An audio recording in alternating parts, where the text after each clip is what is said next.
안녕하세요. 네. 방학이라 방학 숙제 열심히 하고 계신가요? 아이들이 숙제까지 또 이제 해야 되니까 그게 엄마한테 신경이 쓰이는 일이죠. 저 어릴 때 생각하면 어땠냐면 계약 전날쯤 아니면 이틀 전쯤 저희 엄마가 숙제한 거랑 일기 쓴 거 다 가지고 오라고 해서 잘 안 되는 거 있으면 그 자리에서 몇 대 맞고 그리고 바로 막 다시 해서 일기 날씨 기억 안 나는데 막 다시 쓰고 해서 이제 학교 들고 가고 그랬죠. 네. 우리 어릴 때는 선생님이 굉장히 무서웠어요. 그리고 숙제 안 해가면 실제로 혼나고 숙제 잘해간 친구들 상 받고 그리고 선생님들이 체벌이 가능했기 때문에 너무 심각한 친구들은 막 맞기도 했었잖아요. 지금은 좀 달라졌어요. 아시죠? 느낌이 다른 거 아시죠? 네, 방학 숙제 안 해가면 어떻게 되는지 설명해 드릴게요. 네. 다들 성실하게 많이 잘 해오세요. 잘 해오시는데, 네, 어느 정도로 공을 들여서 하면 좋을까에 대해서 솔직하게 이제 선생님들이 어떤 마음이신지, 그리고 어느 정도로 해가면 좋을지에 대해서 솔직하게 좀 말씀을 드릴게요. 어, 가장 먼저 드리고 싶은 말씀은 뭐냐면요.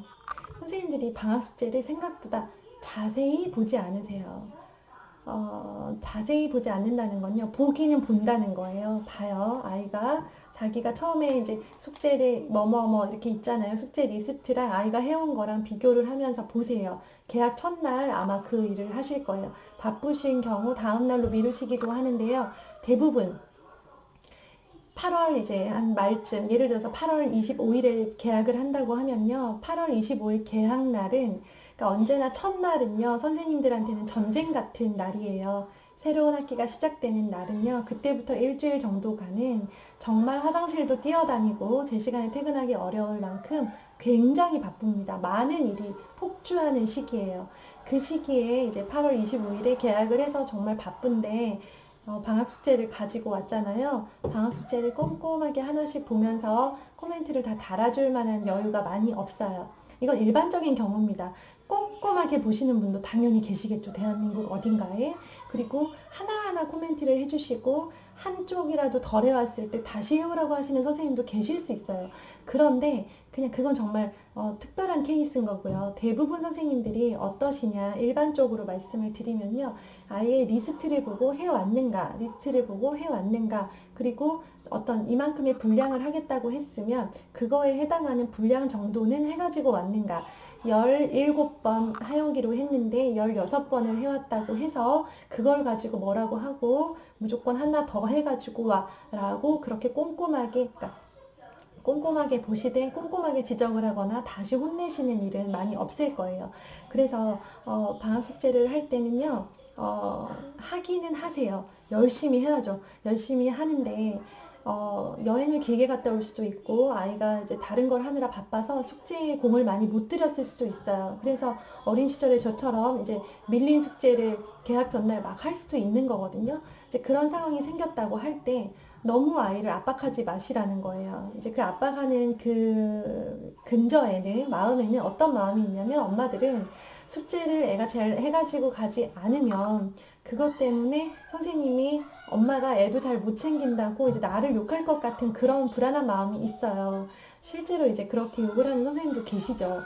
그런데 이제 그렇게까지 선생님들이 꼼꼼하게 보면서 막 얘를 판단하고 평가하고 이런 척도로 쓰지 않으시기 때문에, 그리고 방학 숙제를 바라보는 시선이 많이 달라졌어요. 학교 전체가. 예전에는요, 방학 때 숙제를 엄청나게 많이 내고, 그게 또 강제적이었잖아요. 내가 선택할 수 있는 숙제가 아니었어요. 그래서 그냥 무조건 학교에서 해오라고 하는 숙제, 독서록 일주일에 3편, 뭐 이런 식으로, 탐구생활 무조건 해야 되고, 무조건 의무적으로 해야 되는 숙제의 양이 많았는데요. 지금은 그게 많이 줄었어요. 그래서 필수적으로 해야 되는 숙제 몇 가지에다가 본인이 선택할 수 있는 선택형 과제가 추가가 되는 형식이기 때문에 사실 처음에 방학 숙제 과제를요, 설정을 할 때, 양을 적게 잡으시면 좋아요. 굳이 많이 잡고 그거 가지고 스트레스를 받으실 필요가 없어요. 그걸 많이 한다고 해서 아이가 네, 되게 많이 뭐 인정받고 학교에서 선생님이 성실한 학생 이런 분위기는 절대 아니거든요. 그렇기 때문에 숙제, 방학 숙제는 부담되지 않는 선에서 기본적인 거 간단하게 그리고 정말 아이가 꾸준하게 할 수 있는 것 위주로 그렇게 하시면 좋고요. 나중에 준비해 가야 될, 나중에 자료로, 과제 자료로 내야 될 게 너무 많은 형태의 그런 숙제는 좀 피하시는 게 좋아요. 그게 엄마와 아이의 발목을 잡을 수가 있거든요. 그것 때문에 너무 부담스러워요. 그렇게 하지 마시고요. 이렇게 했는가 체크할 수 있는 체크리스트도 숙제에 해당이 되고요. 그리고 아이가 실제로 공부를 하기로 했었던 과목, 연산을 하루에 한쪽을 풀겠다라고 엄마가 계획을 하셨고 아이가 방학 때 그걸 하기로 했으면 그냥 그게 방학 숙제가 되도록 그렇게 설정을 하시면 좋아요. 처음에 세팅을 하실 때 그렇게 하세요.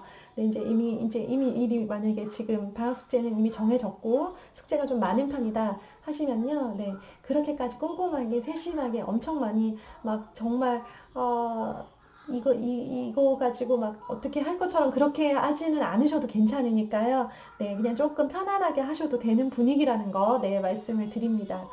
그런데 실제로 안 해오는 친구들이 있어요. 숙제가 세 가지면요, 세 가지를 몽땅 안 해오는 친구들도 있고요, 세 가지 중에 한 가지를 아예 안 해오는 친구도 있어요.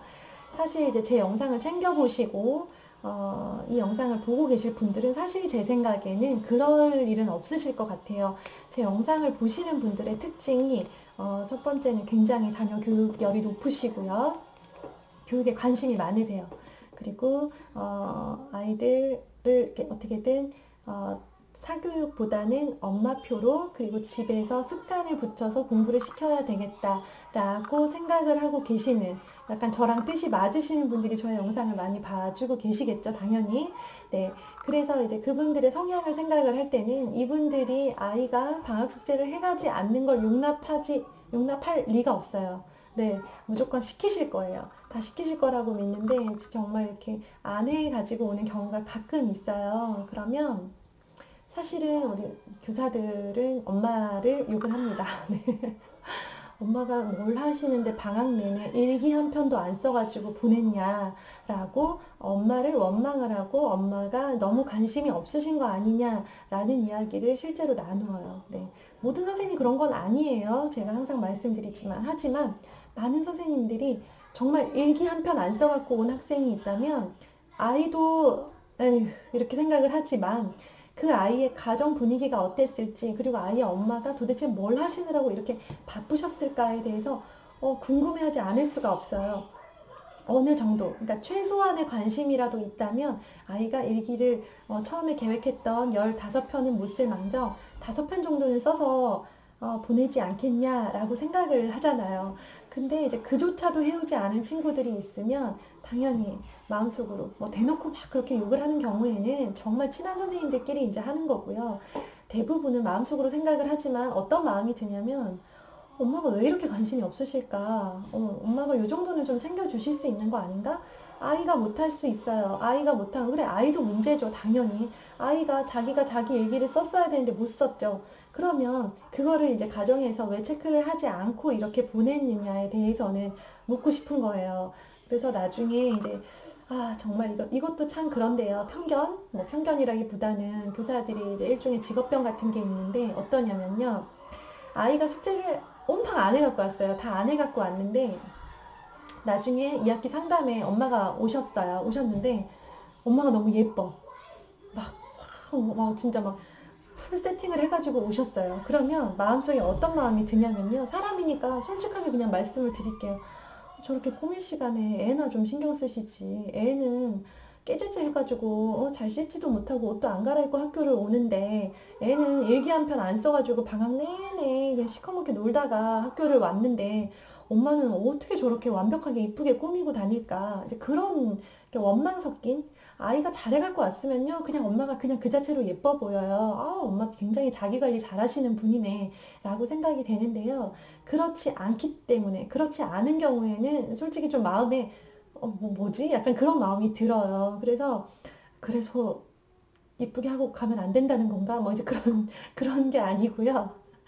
아이가 성실함을 키울 수 있는 방법이잖아요. 네, 방학 때 자기가 하기로 결심한, 하기로 결정했던, 하기로 결심했고 다짐했던 숙제를 아이가 방학 동안 무슨 일이 있어도 하도록 하는 거는 그 아이의 성실한 습관을 만들어주는 거예요. 그거 안 한다고 뭔 일 나지 않죠. 그거 안 한다고 이 아이 성적이 달라지고 선생님이 기분이 나쁘고 이런 거 아니에요. 선생님이랑은 아무 상관이 없어요. 어, 교사는요, 그 아이들을 데리고 있는 그 시간 동안 학교에서 아이들을 수업하고 있고 같이 있는 그 시간 동안 최대한 양질의 교육을 제공하고 그 학급을 정말 부드럽게 잘 이끌어가고 경영하는 게 목표예요. 교사의 목표와 엄마의 목표는 달라요. 그렇기 때문에 교사들은요, 이 아이 한 명 한 명 한 명이 더 공부를 잘하고 더 좋은 습관을 가지고 있고 이게 중요한 게 아니에요. 우리 반 전체가 사고 없이 그리고 재미있게 그리고 열심히 우리 반 모두가 한 마음으로 이렇게 딱 같이 1년을 보내기를 바라는 마음이 가장 커요. 그런데 엄마는 우리 반이 잘 되는 거에 관심 없잖아요. 그게 중요한 게 아니잖아요. 우리 반 아이들이 단합이 잘 된들 엄마랑 무슨 상관이 있나요? 우리 반 친구들이 수업 태도가 좋은들 내 아이의 수업 태도가 안 좋으면 엄마는 그냥 그건 아무 의미가 없는 거잖아요. 선생님의 눈은 반 전체를 계속 보고 있고요. 엄마의 눈은 내 아이를 보고 있기 때문에 온도 차이가 날 수밖에 없어요. 그래서 아이가 숙제를 안 해가는 거 담임 선생님한테는 별일 아니에요. 그거 뭐 안 해와도 돼요. 사실 예전에 뭐 저도 지독한 담임이었을 때는요, 남겨서 시켰어요. 방학 개학 첫날부터 숙제 안 해온 친구들 집에 못 가게 하고 남은 숙제 다 하고 일주일 동안 숙제 못한 거 다 하고 가게 만들었어요. 근데 어, 아무리 그렇게 해도 집에서 관심이 없으시니까 아이가 달라지지 않더라고요. 그렇게 해서 매운맛을 봤으면 겨울방학 때 숙제를 잘해올 줄 알았거든요. 안 되더라고요. 엄마가 관심이 없고 챙겨주지 않으시니까 아직 습관이 잡히지 않은 아이들이다 보니까 그냥 그게 힘든 거예요. 또 안 해와요. 그리고 또 일주일 남아서 또 하고 가요. 근데 선생님 입장에서는요, 그거 더 시키고 덜 시키고 하나도 안 중요해요. 그 친구들 뭐 남아서 청소시키고 이거 안 중요해요. 걔네들 아니면 청소 못하는 거 아니에요. 그게 아닌데 엄마 입장에서는요, 내 아이의 성장의 관점에서 바라보시라는 거예요. 내 아이가 이걸 통해서 성실한 습관, 성실한 태도를 갖추는 기회로 삼느냐, 아니면 그냥 그 기회를 흘려버리느냐의 차이인 거예요. 내 아이가 방학 숙제 하나도 성실하게 해내는 아이냐, 방학 숙제조차도 제대로 못하는 아이냐, 아이의 태도를 관찰하면서 아이를 파악하는 기회도 되고요. 성실하지 못한 습관이 몸에 배려고 하는 걸 체크하고 그걸 잡아줄 수 있는 역할을 하시라는 겁니다. 그래서 선생님이 중요하게 생각하지 않으시고 특별히 지적하지 않으시고 대충 해갔는데 뭐 슬쩍 잘 넘어갔어요. 그러면 옳다구나 하고 겨울방학에도 또 대충 해가 이렇게 생각하지는 마세요. 네. 내한테 중요한 거 우리 아이잖아요. 우리 아이의 인생 전체를 보셔야 돼요. 그래서 우리 아이가 요거 하나 작은 것 하나하나에도 성공을 하고 작은 것 하나하나에도 정성을 다하고 작은 것 하나하나마다 매사 이렇게 좀 정성스럽게 하는 모습, 정성스럽게 하는 태도를 키워준다고 생각을 하시면 돼요. 그래서 대충 해가지고 갔는데 선생님한테 잘 통과를 하는 경우를 아마 만나실 거예요. 저도 좀 널널하게 검사를 하는 스타일이었는데요. 저보다 더 이렇게 널널하신 분도 많더라고요. 그래서 방학 숙제 가지고는 아예 터치 안 하시는 분도 계시고 방학 숙제를 내지 않으시는 분도 계세요. 심지어는. 그래서 선생님한테 통과하냐 안 하냐를 기준으로 삼지 마시고요. 네. 이거 하기로 했던 과제를 방학 내내 성실하게 끝내지 못하냐, 매 방학마다 하기로 했던 과제를 잘 하는 아이냐, 그렇지 않으려고 애를 쓰는 아이냐, 내 아이를 바라보시면 좋겠습니다. 그리고 일기랑 독서록 때문에 방학 때 엄청 고생하시죠. 그게 필수 과제로 나오는 경우가 많이 있어요. 그래서 일기랑 독서록 때문에 막 아이랑 전쟁하고 개수 막 세가면서 막 하시는데요. 일기 쉽게 쓰는 법, 독서록 쉽게 쓰는 법, 그것도 제가 좀 나름 연구를 한 것들이 있어서요. 네. 대단한 연구 아닌 거 아시죠? 제가 드리는 팁들이 늘 그렇지만 굉장히 소소하잖아요. 네, 소소하지만 도움이 될 만한 팁들을 네, 준비해 놨으니까요. 또 영상으로 계속 올려드릴게요. 방학 숙제할 때 도움이 되셨으면 좋겠습니다. 오늘도 들어주셔서 감사합니다. 더운 여름에 육아하실 때 힘내시고요. 아이들 밥 해 먹이시느라고 네, 수고 많으신데요. 시원한 커피도 네, 꼭 타 드시고 그렇게 하루하루 또 행복하게 육아해서 건승하셨으면 좋겠습니다. 네, 들어주셔서 감사합니다. 내일 9시에 또 뵐게요.